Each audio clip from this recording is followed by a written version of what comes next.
And I'm so excited I get to announce my favorite person. I don't know if she's yours, but she should be. Annie Marks. I'm lucky to say that I have the best possible life buddy. Seriously. If you've met Annie, you know that she cares unapologetically. She cares about whatever she's doing at a given moment, giving it her best effort regardless of anything else she may have going on.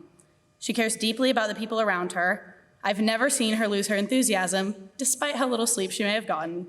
And she's everyone's hype man, an incredibly loyal, joyful, funny, and caring person. But most of all, she's my very best friend. Annie, you're gonna kill this. I love you. Good morning. If we've not met, here's one crucial thing you should know about me.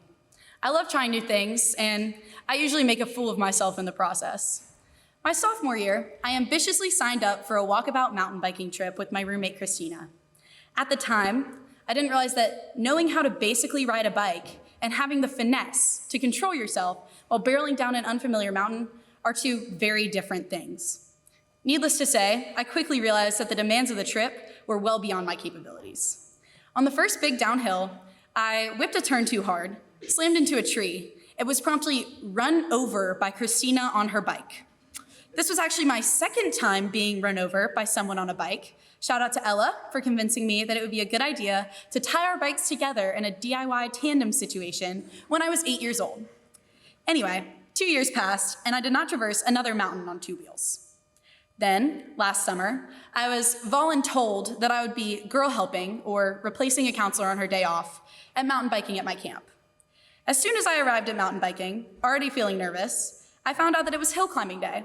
So, without my knowledge, I was slated to bike around 30 miles uphill in one day with no experience riding a bike up an actual mountain. Because Mama didn't raise no quitter, I chose to ignore the flashback to my previous crash fiascos. I knew for a fact that I would not be instructing other girls on how to ride a bike, so I decided instead to contribute with energy. I went about this by learning the name and hometown of every girl who walked in the bike barn that day. It helped me to survive day one, and I was asked to help again every week after that. Well, I will admit, I still lack any level of finesse at mountain biking. The bike barn quickly became my favorite spot at camp.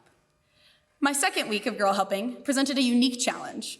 All the bikes were in use for an out-of-camp excursion, and the remaining mountain biking staff and I were left with 10 children's bikes, which had been in storage for younger sessions. Instead of simply doing rainy day activities, as was suggested, I suggested mountain biking adventure, where each class period got to pick something they rarely got to look at, and we would bike to it.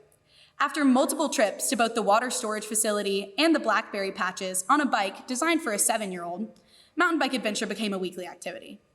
You see, it's moments like this that have taught me a key lesson to how I live my life. What you lack in finesse, you should make up for in enthusiasm.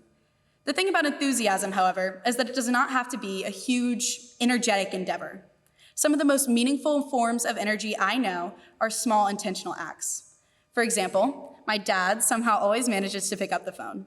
I know for a fact that he's in a meeting when we have a 10-second whisper conversation, but the fact that he's willing to put that on pause to make sure everything's all right with me means the world.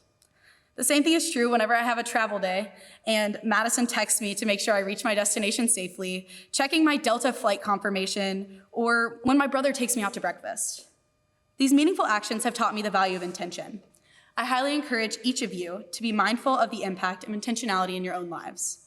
The only thing you can control regarding your circumstances is your response to them, and it's uncomfortable situations which cause us to do the greatest thing we're capable of. They cause us to grow. So, when you're asked to stretch beyond who you think you can be, respond with enthusiasm. Intentional positivity makes a bigger difference than you can imagine because throwing energy into a community encourages those around you to be enthusiastic themselves. If not for yourself, be enthusiastic for the sake of bettering those around you.